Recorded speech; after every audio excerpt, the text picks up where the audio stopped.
Hi everyone, today I have an interesting topic to talk to you about. Yesterday I posted on Self-Archeology Facebook page a picture that, in so many words, said, if you say no to people, they will be angry, and that you are more important than other people's anger. Something like that. What does it all mean? Well, it means that if you set a boundary with certain people, they will get angry at you. And that you have a right to say no to people. You're not responsible for other people's feelings. So that's the message.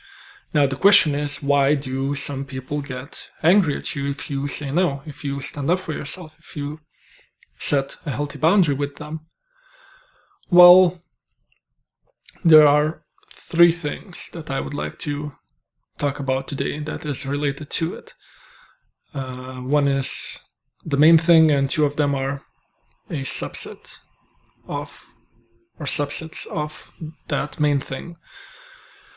So those two things are on a spectrum. So on one side of the spectrum, there's rejection. A person feels rejected if you say no. The person feels sad and unloved and just unlikable. So if you have been raised in an environment where people rejected you a lot, or they didn't care about you, or they didn't love you enough, or they abused you in other ways, mainly your caregivers, then you might have a belief, a deep-rooted belief, a core belief that you are unlovable, that you are unlikable, that people in general, wherever you are, it doesn't matter with whom you interact, people just in general don't like you. So if you have this belief and you interact with people and they say no, for whatever reason, it might be nothing. Usually it is nothing. People might be busy, people might have other things to do, people might get sick, and just they might like you very much, but they just sometimes don't want to do certain things with you. It's fine. But you might feel that, oh my God, I'm unlikable. I feel rejected. I feel this deep sense of abandonment. Nobody likes me. I'm lonely, I'm isolated. I'm unlovable, I'm unlikable. So that's one side of the spectrum. The other side of the spectrum is power. So certain people like to have power over others, and if they don't have that, they feel weak, and they are weak. So people, let's call them, let's say, narcissists. People basically who have those tendencies, who want to have power over others, who basically use others to get what they want without reciprocating in a healthy way. They use others to just get what they want. It could be public speakers, it could be politicians, it could be policemen, it could be alpha males or alpha females. I get what I want, I just dominate, I take what I want, I take what I need, and I'm a strong person. Well, no, you're weak. Actually, you are weak and you are nothing. You're nothing without other people that you manipulate. You're nothing with them, but if you have other people that you can use and abuse and manipulate, then at least externally you have some power. So it might be perceived as, oh, this person is powerful, and they have all those connections, and they have social pull, and they can just be very likable and charismatic and just very eloquent and resourceful. So other people might perceive them as very powerful, and they might follow them and might see them as heroes and something to look up to. Meanwhile, they are weak, because without that external facade, they have nothing, because they are nothing internally. They are weak and they have no self, they have no spine, they have no center. They are whatever they need to be to get what they want. So there's no self when they're alone. Take all of that away, take that external fakeness away, and you have nothing, because there's no self here. If you strive for power and you don't have power, then what do you have? You have nothing, because there's no actual connection with yourself. So if you are this type of person and somebody says no to you, you feel very angry. And more on that later.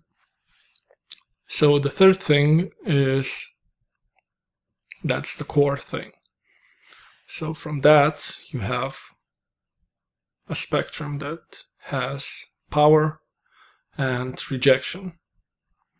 And this thing is boundaries, simply boundaries. So people on both sides of the spectrum are self-centered. They are kind of narcissistic in a popular sense. They feel that everything revolves around them. So the people that are afraid of rejection might feel that, oh my God, everything is about me. People just don't like me. And the other side of the spectrum, people who strive power, feel that, oh, this is me, I'm entitled to everything, and if people don't give me what I want, I just am being abused. Some people feel like that, like people abuse me because they don't give me what I deserve, what I am entitled to.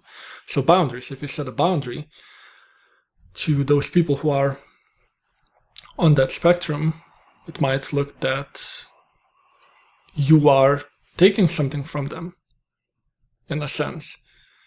So if you are rejected, if you are afraid of rejection, you perceive others differently. So a healthy person might see, this is me, and I'm doing things in life, and sometimes I interact with others, but they have their own boundaries and they do their own thing, and basically there are boundaries. I have another video on boundaries in general. There's intellectual, mental, physical, sexual, economical, and other boundaries. But if you set a boundary to a person that is unhealthy, they see that maybe your boundary is in violation of their boundary, while in reality they are violating your boundaries because they have no healthy sense of boundaries in general. So they might feel that everything is about me, so my boundary is here. I'm in the center of attention in some ways, like everything is about me. If people don't like me, then it's me. Must be me. It can't be that the person is sick or have other stuff to do or just is tired or whatever. It's me. I'm the problem. Still less abusive to others side of narcissism, to put it simply. So it's still about you. You feel that everything is interconnected with you, that you are the core source of whatever people do. You are still dependent mentally on other people. And if you are a power-hungry person, then, well, you see, this is the other person and this is me, and this is actually how the boundaries look like. So the other person sees that their boundary is here, where your boundary is too.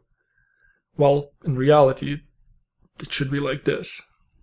So we see your boundary here, and this person says, give me this. For example, your mother might tell you to come see her next weekend, and you might feel, I don't want to, for whatever reason. You don't even have to have a good reason. Good reason. Any reason is good reason, because it's your reason. But let's say you're tired, or you have other plans, and she gets angry, and let's say she is quite narcissistic.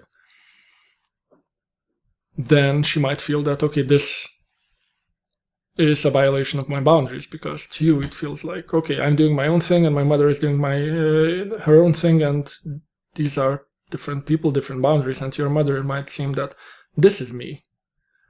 Part of my son's or my daughter's life is my life, and part of their resources are mine. I'm entitled to those resources.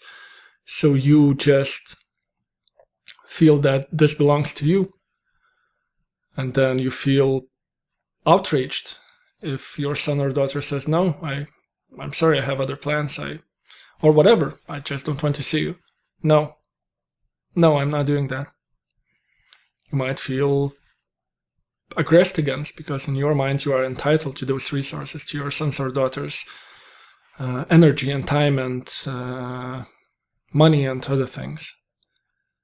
So these are the main reasons why people feel angry or upset when you set healthier boundaries, because it's all about boundaries, and unhealthy people don't have a good sense of boundaries, so they see themselves as a part of your life and they feel dependent on you in one way or another.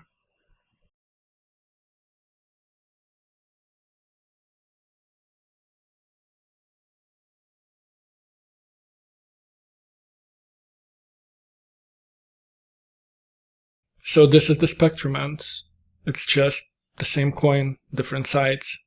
It's a spectrum of low self-esteem, so people who are seemingly powerful and self-confident have a low self-esteem because they just don't see themselves realistically. Their self-esteem is low, they can't estimate themselves properly, but sometimes it is confused with actual healthy self-esteem. And on the other side of the spectrum is what usually is described as low self-esteem. So a person is kind of timid and they see themselves as below other people, while the former see themselves as being above others while they're not. So it's the same spectrum. So boundaries, from there you see a spectrum, and most people are somewhere in the middle. I mentioned the mother, but oftentimes a mother might feel sad and at the same time angry and just confused, or your friend, or you yourself. So most people are somewhere in the middle, but I gave a spectrum and talked about both extreme sides of that spectrum to illustrate the point better. So I hope that was helpful. Share it with others if it was helpful to you and you feel that it might help others. And see you in the future. Bye.